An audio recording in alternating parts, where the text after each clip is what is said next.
Hello, this is Sondra Oster Baras bringing you a few words of Bible from the heart of Biblical Israel. Today, the regular Torah portion sequence is suspended, and because it is a Shabbat that falls on the holiday of Sukkot, we have a separate reading. We read from Exodus chapter 33, beginning in verse 12. And I would like to just focus on the first verses 12 through 23. Very, very interesting conversation that's going on here between God and Moses. And basically, Moses asks for two things. Just before this is the sin of the golden calf and the punishment and Moses appealing to God to forgive the nation. But at the very end of chapter 32, we learn, or actually at the beginning of chapter 33, we learn that despite the fact that God has forgiven the nation, he says he's going to actually send an angel to lead the nation into the land. And so here in starting in verse 12, we have Moses essentially arguing with this. He says, first of all, he says, I want you to let me know. Okay, this is in verse 13. Let me know your ways so that I may know you. And then he also says, God responds, says, my face will walk before you and I will guide you. And then Moses, as if to clarify, even though God has really already answered him, Moses, as if to clarify what it is that he really wanted, he's saying, if your face will not go before us, don't bother taking us into the land. Okay? And then he says, but how will I know that your people have gained your favor unless you go with us? So it begins as Moses requesting that, let me or let us know your ways, becomes a request from Moses to God, make sure that you're the one leading us. Don't send an angel instead. And God seems to respond to that favorably. But Moses introduces this request by saying, you said, I will know you by name. Okay? What does that mean, name? What is the name of God? What is going on here? Is God saying, I know you, Moses, by your name? Or am I enabling you to know my name? It's a little unclear. And then we move on to verse 17. And God then says, at the end of that verse, and I will have you know my name. So it seems that this idea of Moses knowing God's name is essential to a certain direct relationship that Moses is seeking to ensure that God will retain not only with him personally, but with the entire nation. But then Moses continues in verse 18 asking for something else. Show me your honor or your presence. Okay? So initially, Moses is involved with the idea of God leading them and the name of God. And here we're talking about the presence of God, which then becomes the face of God, because God answers him in verse 20, no man can see my face and live.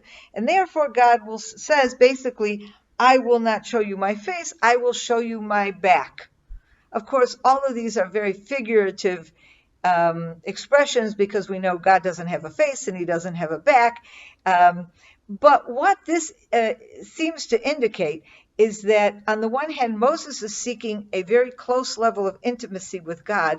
And on the other hand, God is on the one hand responding to him favorably, but on the other hand, setting the limits. And the limits have to do both with name and with this idea of the face or the back of God.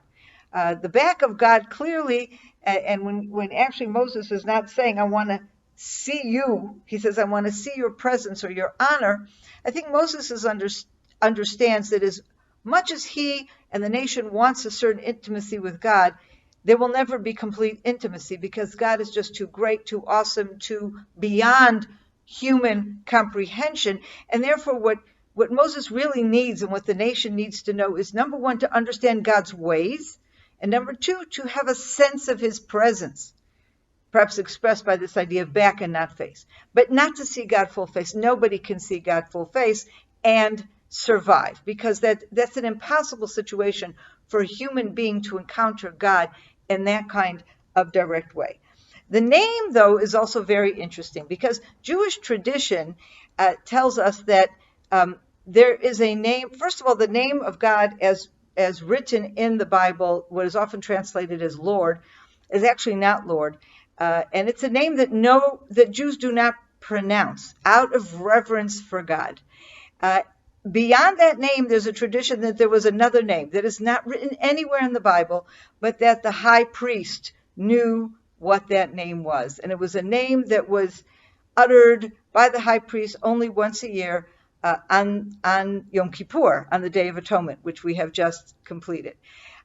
So there is this idea in Judaism that God's name itself is so holy that we dare not pronounce it. We dare not use it.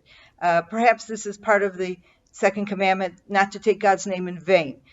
Not to use his name, but it's also an expression of the need to keep a certain distance between us and God, even as we are seeking intimacy.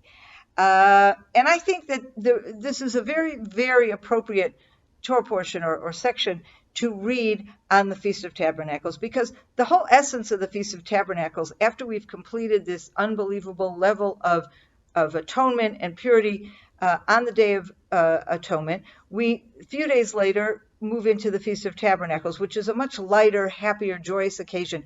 But by going out into the Sukkah, what we are essentially doing is leaving behind the trappings of civilization and going to a place where our connection with God is that much more direct. We are not putting a roof on our heads. We have a very a thatched roof or some branches that leaves us, perhaps provides a bit of shade, but leaves us totally exposed to the elements.